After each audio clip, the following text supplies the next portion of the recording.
Hello, welcome to Walk, Don't Run to the Doctor with Miles Hassel, MD. This is an evidence-based podcast for people who want to use lifestyle choices to avoid preventable illness, as well as to treat illness. Listeners will learn the choices that work for better health outcomes for themselves, the ones that they love, and the patients they care for. We want to see patients liberated from the burden of chronic disease whenever possible.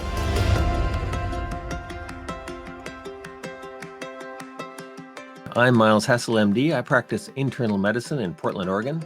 And we're going to be talking today about incorporating daily vigorous activity into your habits as an essential tool, not an optional tool, but an essential tool for optimal health. And I said optimal health, not optional.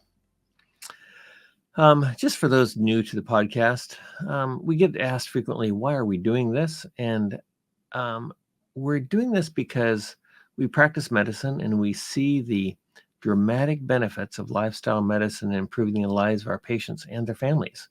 This allows people to be, with aggressive application of lifestyle medicine, then we see people liberated from chronic disease, liberated from the burden of medicine, and getting greater control over their own health and their family's health.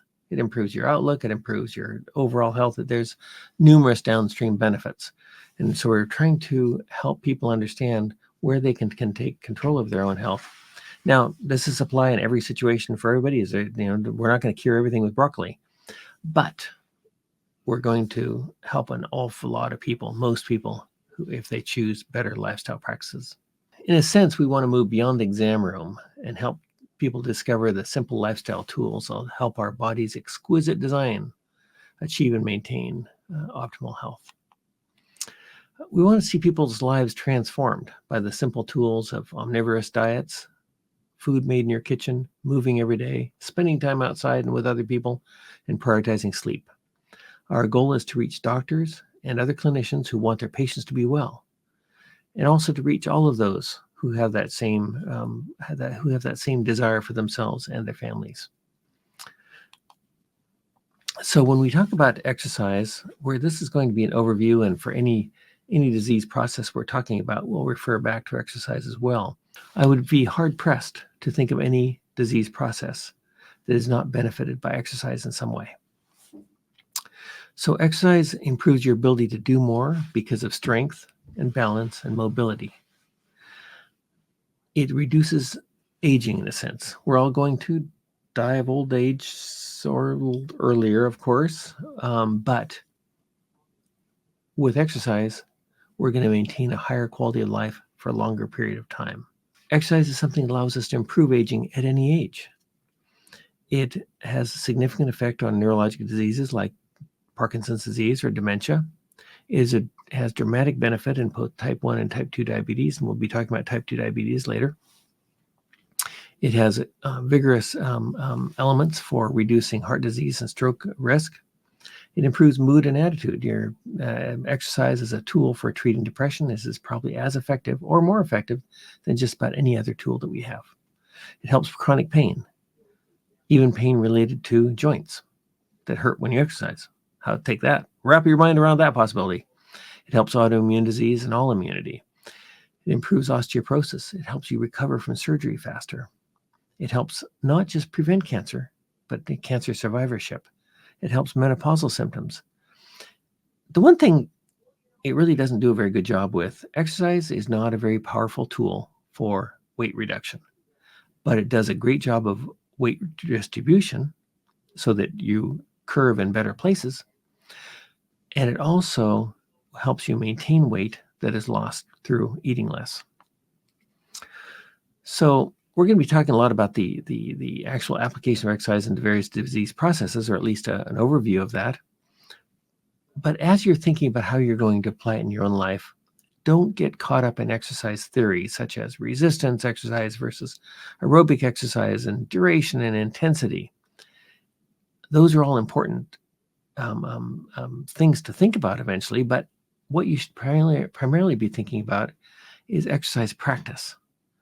And as we're talking about this, we'd like you to be thinking about how you're going to incorporate it in your life more than once a day if you're not already doing so.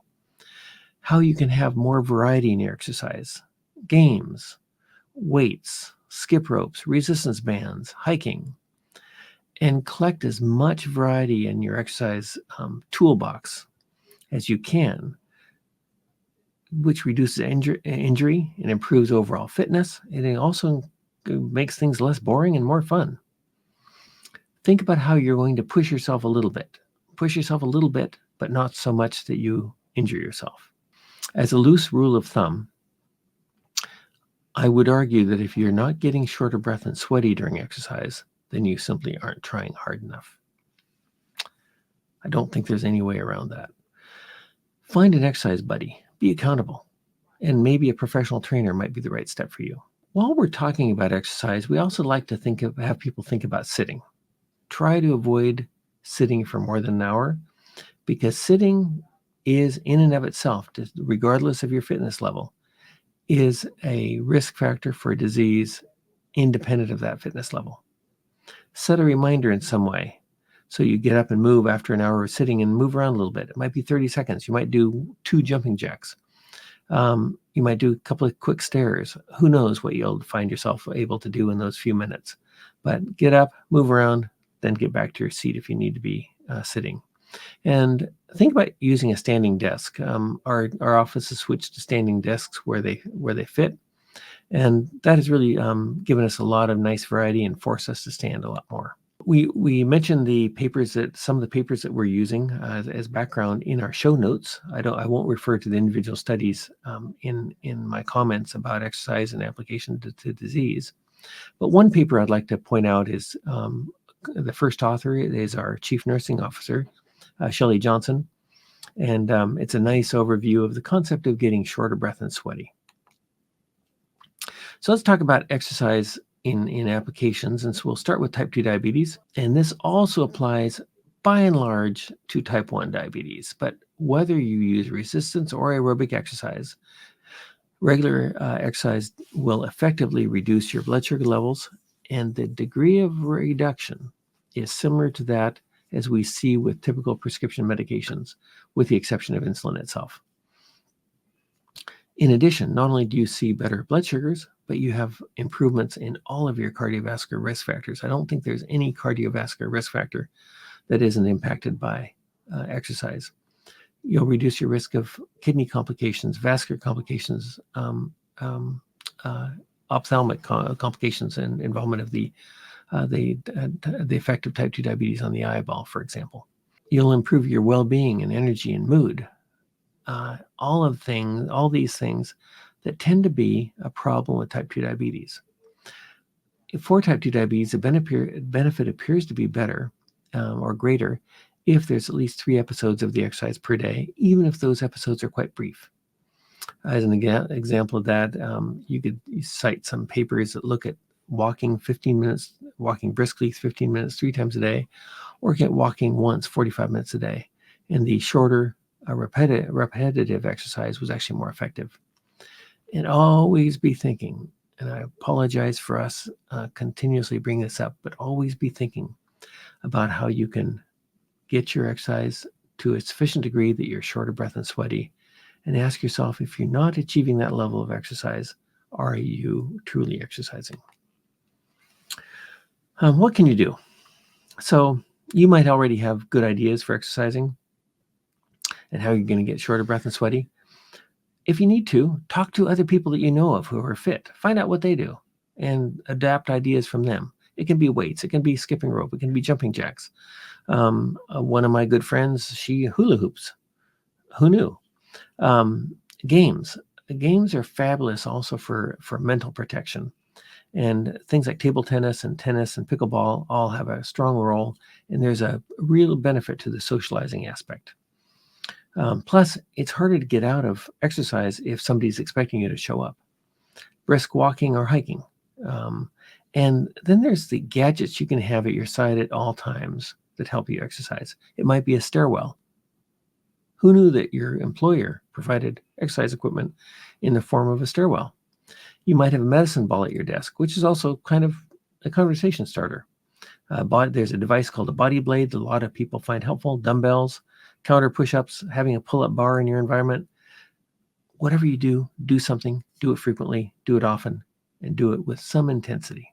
Think about whether you're incorporating heart disease and stroke in terms of your thought process. Starting again. Think about exercise in terms of heart disease and stroke, which are devastating problems to have. And exercise favorably impacts just about every heart disease and stroke risk factor, as well as reducing actual harmful events such as heart attacks and strokes. I like to refer to a really nice paper by Hambrecht that was done some years ago, in which he compared a daily exercise program for patients who had a solitary blocked artery in their heart. And all these patients had chest pain with exercise, and half of them got a stent in their blocked coronary artery, and so it would open up, and half of them did not get a stent, but instead had an exercise program. The patients that had the exercise program actually did better. Fewer events, lower cost, less complications. This is not to condemn coronary artery stents, which are really valuable techniques in their right application, but a dramatic example of the importance of exercise, so that you don't think of exercise as sort of some kind of add-on thing for heart disease, but as a central, perhaps behind diet, perhaps the most important intervention you're going to make for your heart and stroke risk reduction. Anxiety and depression. A lot of people really feel dependent on medications for this, medications that may not be working all that well. Think of exercise as one of your most important medications for anxiety and depression. And you don't have to dig very deep into the medical literature to see countless, well, not really countless, but numerous papers identifying exercise, especially outdoor exercise, as being probably at least as effective, if not more effective than our pharmaceutical interventions. Once again, this is not to decry our pharmaceutical interventions, but to elevate exercise, as well as diet, of course, to the appropriate place in terms of your treatment armamentarium, your quiver of ways that you're to approach your depression, anxiety, or your patient's depression, anxiety. So let's think about exercise and menopausal symptoms. Women who exercise in their postmenopausal period, even if they only exercise 3 times a week, which of course, as you have heard from me, is probably kind of a wimpy level, but an effective level, have fewer menopausal symptoms, better sleep, improved quality of life. And the randomized controlled trials also show increasing bone density in that group, which is a group that has a lot of osteoporosis. So if you're a postmenopausal woman, or you're taking care of postmenopausal women as a clinician or a physician, think about elevating the role of the exercise prescription for them, for every aspect, for the actual vasomotor symptoms that they're experiencing, for their sleep, for their quality of life, and for their bone strength. One of the interesting cases we had recently was a lady, a 70-year-old lady, who had osteoporosis, who started a weightlifting program because she really didn't want to take medications. In her case, it was partly philosophically driven. She just didn't want to take medications, which we had offered. Medications that do a reasonably good job of improving bone strength and reducing fracture risk, but they're not without side effects. So she said, let me see what a 2-year weightlifting program will do for me. And at 2 years, she had a 10% increase in her absolute bone density, and which is a striking improvement. And the only thing that we know of that she changed was her weightlifting. So think of exercise as your therapeutic tool. What about osteoarthritis? Let's say that you're somebody who says, I really can't exercise because I've got osteoarthritis in my shoulders, my hips, my knees, my ankles. I hurt too much to exercise. Well, we don't accept that, because motion is lotion for aging joints. And when you have an exercise program, even with advanced osteoarthritis of the major joints, we see reduced pain, not increased pain, reduced pain, improvement in joint function, and a reduced need for joint replacement. How do people do this? Well, first of all, they figure out what they can do. They don't concentrate on what they can't do. In other words, they think positive. They think like a victor, not a victim. They might use trekking poles. They might see a physical therapist for ideas. They might sit down with friends and family for ideas, but they do something. We have one patient, he's 89 years old now. And at 80, he came to us with advanced joint disease. He was due for a hip replacement because of a hip breakdown. And he sort of wanted to talk about how he would best approach surgery. And so we said, how about if you reverse your diabetes by losing some weight? So he lost 50 pounds over about a year. He reversed his type 2 diabetes, and his hip, miraculously, without that extra load on it, was dramatically improved. So he didn't have his hip replacement.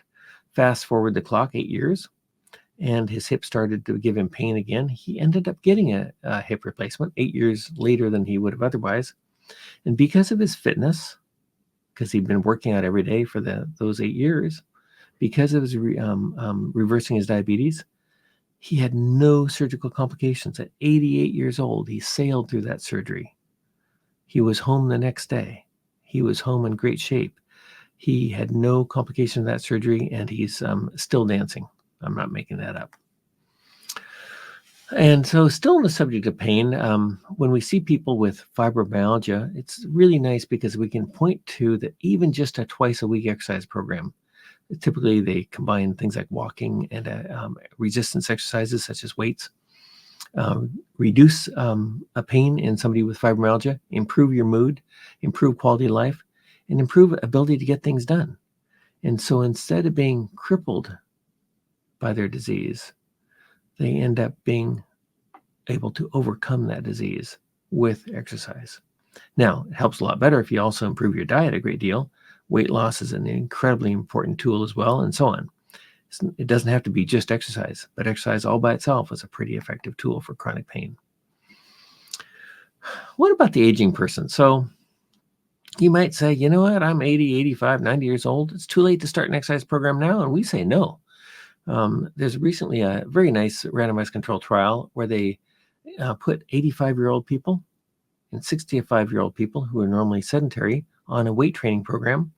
And the 85-year-olds showed the same degree of benefit as the 65-year-olds. If we extend that a little bit beyond weight training to balance and training as well, we see reduced falls, as well as, of course, improved strength and confidence, ability to do more.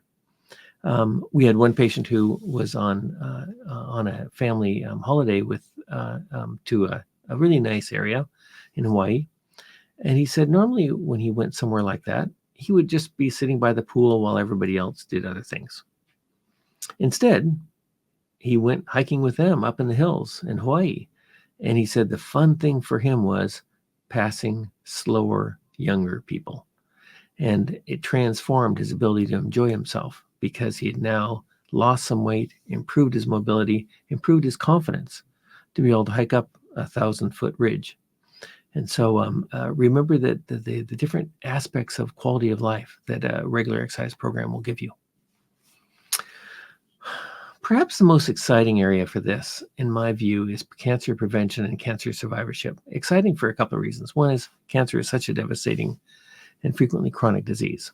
Typically, the cancer studies with exercise involve vigorous activities 3 or 4 days a week. So think of that as your benchmark, even though we recommend more than that.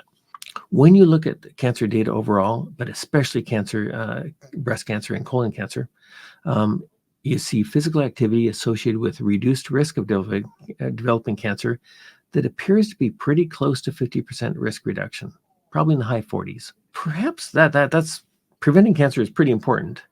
But what about people who already have cancer? We see a 20 to 50%, depending on there's various metrics you might look at, but a pretty reliable 20 to 50% risk reduction for cancer-specific and all-cause mortality. In other words, whether you're going to die of your cancer or die of any other cause, both of which are important things to look at, as well as risk of recurrence. So people who have cancer, who exercise regularly to a fairly vigorous degree, are less likely to die of their cancer, less likely to die of anything at all, and less likely to have the cancer come back after a successful treatment. It seems to reduce your risk of side effects from chemotherapy and radiation. And when you look at the cancer data, the degree of benefit that we're seeing is actually in the same area of magnitude, possibly exceeding that with our normal uses of things like chemotherapy and radiation. So it's not to be minimized. It's to be held up as a standard along with our surgery, our chemotherapy, our radiation, our immune therapies. These results that we see with exercise and cancer compare very favorably with our immune therapies, with our chemotherapy, radiation, surgery. And so it shouldn't be seen as an add-on, as a little sister to those treatments. It should be seen as just as important as all of our other treatments. And in actual fact, it may well be that regular exercise is your most important immunotherapy for your cancer. What about your brain? So as you age, you really don't want to develop dementia or Parkinson's disease if you can help it. And exercise and fitness certainly seem to reduce the risk of those diseases, even though the data admittedly are somewhat sketchy. They also seem to improve, in the case of dementia, cognition and mobility. When people have dementia, they simply can do more. They can think better. The tricky part in this data is we're not too sure what the best therapeutic dose is. It looks like there might be thresholds. And this goes back to my suggestion that you always aim at getting short of breath and sweaty. It looks like maybe only the higher levels of exercise are effective for these disease processes, especially dementia. Similarly for Parkinson's, where we see physical activity, at least at a relatively high level, improving the physical function, your mobility, and quality of life. There is some promising data that also suggests it reduces the progression of the disease. There's numerous other dietary factors that weigh in on Parkinson's as well, and we will have a separate module on that at some point. But think of exercise as one of your primary tools, not just for preventing dementia and Parkinson's, but reducing the progression, reducing the impact of those disease processes. As you can tell, we can go on and on and on about the role of exercise as a primary treatment. And none of this is new. Herodotus, back in the 5th century BC, before Christ, the father of sports medicine, you could call him, he prescribed people to walk from Athens to Megara, which is about 20 miles, touch the wall, and then immediately walk back. Now, think of, we're asking you to do a few minutes of exercise 3 times a day. And are you really glad that your exercise prescription doesn't include 20 miles one way and then 20 miles back as fast as you can? We think that was probably a little much. It's possible that people were capable of doing a lot more in those days. For the clinicians and others watching this, be careful that you're not asking people to do things that you don't do yourself. Obviously, patients can sniff out a fraud quite quickly. And if you're somebody who's insisting other people exercise when you're not exercising yourself, watch out. Your sales pitch just isn't great. Sort of like a smoking physician recommending their patients stop smoking. Don't do it. One of the things that we found very helpful in our office is to have our office absolutely full of simple exercise equipment: body blade, medicine balls, skip rope, resistance bands, trekking poles, kettlebells, dumbbells. These are all inexpensive, easily adaptable, and we can to almost anybody, and we can show people how they can do it, regardless of their disability. Another old guy that talked about this was Heberden. He was perhaps one of the most famous physicians of all time, and anatomist, and he was an important guy, but he had angina. And even back then, hundreds of years ago, it was recognized as being related to heart disease. And he described how he treated his angina, reversed his angina, with sawing cordwood. And exactly how much he sawed and how long he sawed for, we are not too sure. But he says that that's what cured his angina. Good enough for Herodotus in the 5th century BC, and good enough for Heberden some hundreds of years ago. It's good enough for you now. You might already be thinking about the excuses you have for not exercising. I suspect some of you are. And remember, your exercise avoidance excuses are not unique. We've all been through them. We all have them. Because many of us, and that includes me, really don't get a kick out of exercise. Some people, like our chief nursing officer, actually really enjoy exercise, but not all of us do. So first of all, be accountable. Be accountable to yourself because of what you want life to look like in the future. Be accountable to your loved ones because you exercising are going to help them exercise. Be accountable to the God that made you because he wants you as healthy as you can be. Have exercise aids close by. If this is something that you need to be getting dressed in special clothes and go to a special gym to achieve, there's nothing wrong with special clothes and going to a gym, but the primary focus should be, how am I going to exercise right where I am? Do you have a stairwell near you? Use that. Do your best to have exercise also with loved ones and friends. The role of exercise as a social networking tool can often be overlooked, but the social networking all by itself is a separate benefit to your health, independent of the exercise. And look for opportunities, not excuses. As we said earlier, be a victor, not a victim. Do you not have time to exercise? Do something for 30 seconds or a minute every hour. That is quite doable for just about anybody, and you're going to have a hard time thinking of an excuse not to do it. Keep it simple. It might be what we call high steps. It might be skipping rope. My friend with a hula hoop is still a hilarious possibility. Stairwells. There's all kinds of things you can do. Keep it simple and ask yourself, what can I do, not what can't I do? A couple of aspects of this are kind of interesting. Our chief nursing officer talks about when she was running her 12th marathon. I told you she was kind of nuts. And she had an infant at the time that she was breastfeeding, and she stopped at the 18th mile of her marathon and breastfed and then ran on. And that was a kind of a wake-up moment for her, because she said, this is kind of wrong. I'm prioritizing my running over my family. And she knew she needed to reorganize her priorities. 2-hour gym workouts for parents is probably not really doable. Give your spouse, give your kids the priority they deserve, and find exercise that you can all do together. This is where ping pong and pickleball, simple exercise around the house, all work. In our house, we have a squat rack in the living room.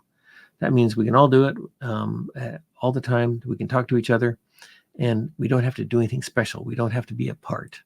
For my chief nursing officer, she did things like running around the T-ball practice field, running around the playground, playing tag and various keep-away kind of games are fabulous when your kids are really little.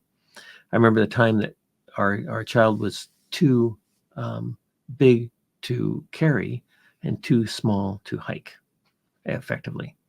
And that was a difficult time, and we just found other things we could do, and that really helped us a lot. In the case of our chief nursing officer, she decided to try out martial arts, and their whole family do martial arts together, and that has been a way to achieve regular high exertion activity that keeps everybody together. There's a enthusiast called Jocko. He's a former Navy SEAL, and he has something called Jocko Underground, and his episode 442 gives you 9 minutes of discussion about this concept of subconscious excuses, why you can't exercise or why you can't prioritize exercise in view of your family and so on. And it's really a worthwhile reality check for saying, you know what, exercise is important, but your family is more important, and getting your family to exercise is even more important. A listener contacted us about her blood sugars. So she'd had gestational diabetes during her 2 pregnancies, and she was noticing her weight was going up a little bit, or her diet was getting a little sloppy. She wasn't exercising much, and she was starting to take her blood sugars after meals, and they were going up. And this was bothering her a lot, and she contacted us about when to check her blood sugars and so on.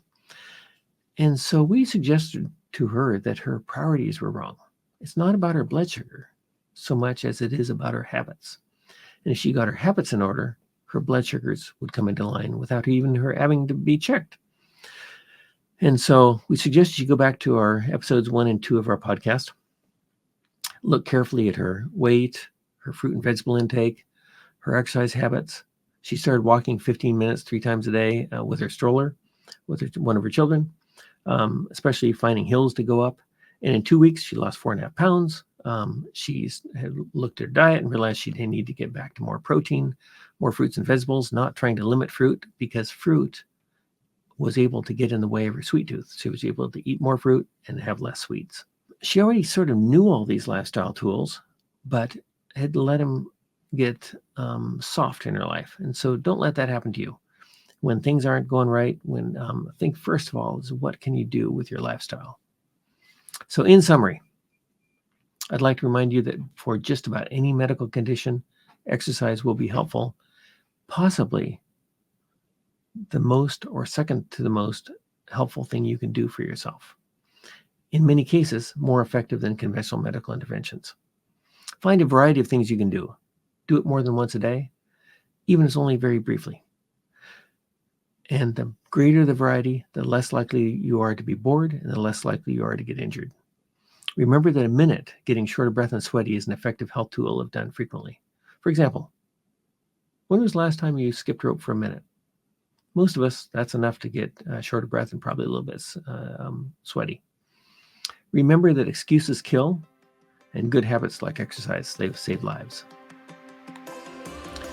So this was a production of greatmed.org, which is growing a library of lifestyle-focused education tools. These are designed to give you and your patients more control of their health. It's intended to be evidence-based and easily accessible because it's online and free. I'm Miles Hassel, MD. The website is greatmed.org. The book is Good Food, Great Medicine. And you're listening to Walk, Don't Run to the Doctor. Thank you.